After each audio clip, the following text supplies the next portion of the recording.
Dobrý. Pojďme prosím, kvůli zvuku, pojďme blíž, jestli vás můžu poprosit, jo. No, tak to je fajn, no. Tak poprosím, stejně tak jako já, mobily, děkuju. Tak, můžeme záznam, Česká, jo. Krásný dobrý den, dámy a pánové, vítejte na tiskovce Ředitelství silnic a dálnic na stavbě Velkého městského okruhu v Brně.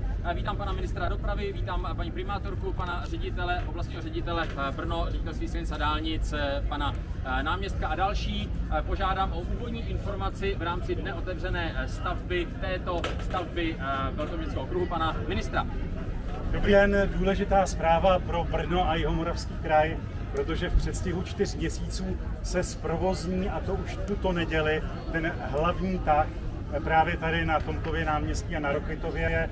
Celé dokončení díla se, tak jak je ve smlouvě uvedeno, odehraje v prosinci letošního roku, ale tenhle počin výrazně napomůže jak konci léta, tak začátku školního roku, aby se všem Brňanům v tomto směru ulevilo.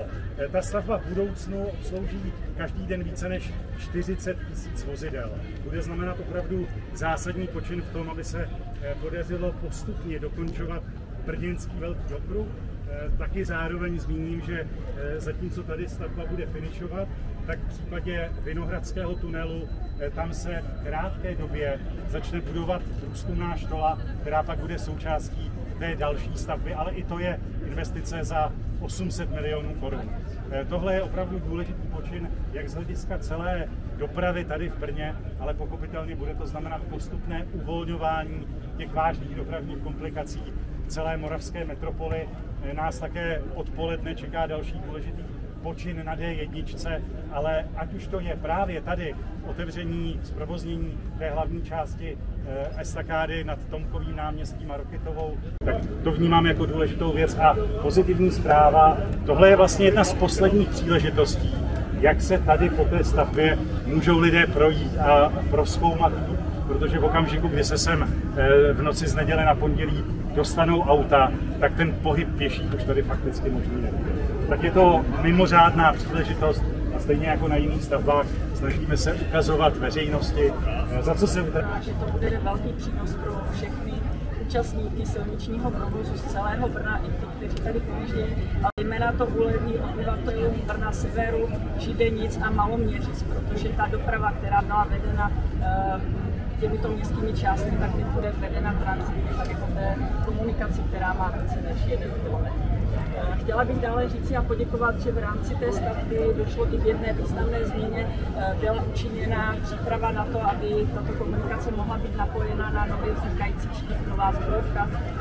Děkuji paní primátorce, pan ministr. A doplním důležitou věc, která ještě nezazněla, to je také naše poděkování městu Brnu, protože bez té úzké spolupráce by to bylo obtížně možné. A samozřejmě velké poděkování především lidem z Ředitelství silnic a dálnic a zhotovitelů, protože ti tady odvedli v těch předchozích 3 letech největší díl práce. Děkuji.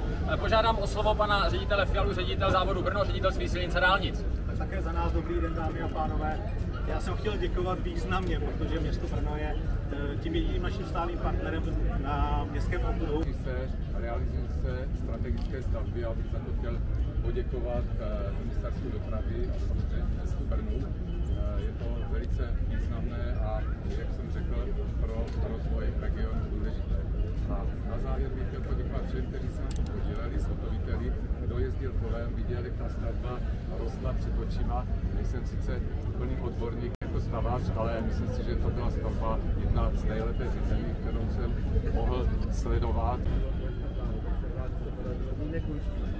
Makáme dál, protože jsme stížení, že to bude provozněné jako celek letošním roce. A potom jako dílo v rámci všech dokladů do různých stát, a to bude příště. Já doufám, že občané, kteří budou užívat tuto komunikaci, budou mít radost z tohoto území, který projedou, protože do teďka to bylo děs a hrůza, ale drželi jsme za půzva, tak já věřím, že to bude prospěchu. Děkuji. Možná drobné doplnění, aby jsme informovali o tom, co se tady tedy bude dít po tom dnešku. K tomu zprovoznění dojde z neděle na pondělí o půlnoci a v podstatě tím se uvolní prostor pro to, aby stavební firmy se mohly věnovat prostoru na provozníku Liberci a na Karlově, kde se tady bude opravovat napojení, a to je tedy to gro těch prací, které se tady do prosince bude dít. Poté se budou dokončovat některé chodníky, veřejné osvětlení. Je to klíčová stavba.